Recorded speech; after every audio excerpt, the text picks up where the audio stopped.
Welcome back.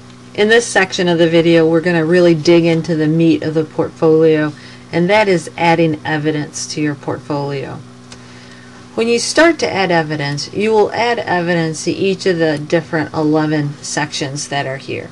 So first, let's pick one to dive into. Let's select diversity.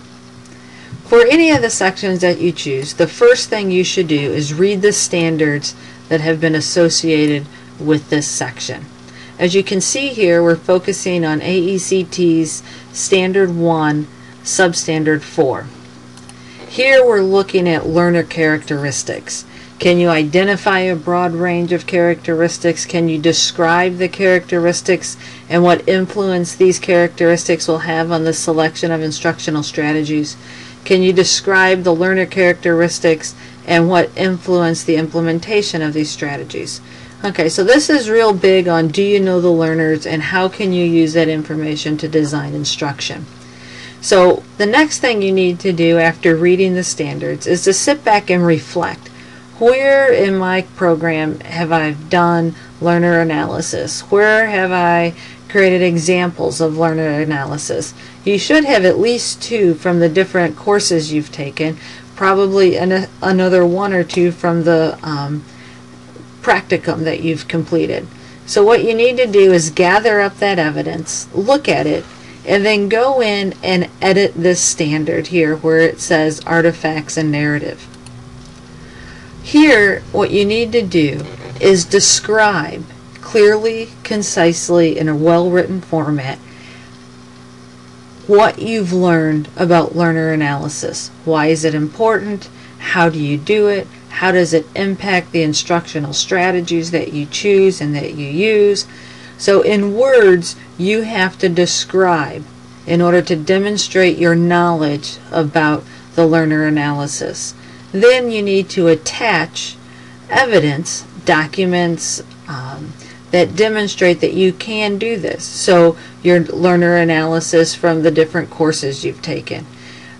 Add those as file attachments to this section.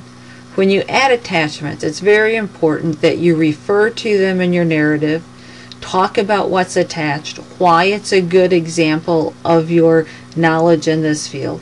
And one thing you might actually do is have a couple of different learner analysis. Maybe you have your very first one that you did in 5495. Maybe it's a little rough, okay? Acknowledge that. This is the first time I did it. I was new to it. It's attached. You can see that here are the weaknesses. Then maybe attach one from a later course, maybe 5392, or maybe from your practicum, or both. Then describe how you've been able to refine the process of doing learner analysis and how you've learned that those characteristics impact the strategies that you can use and that you include in your development. So really, there's not a lot to demonstrate in terms of what to do inside live text. It's really a thought process. The only thing you do in live text is click the edit button. I would highlight this whole text box and start typing in the learner analysis da da da da da da da da da. Add your content, your narrative. When you're done, make sure you go in and upload files that demonstrate the learner analysis.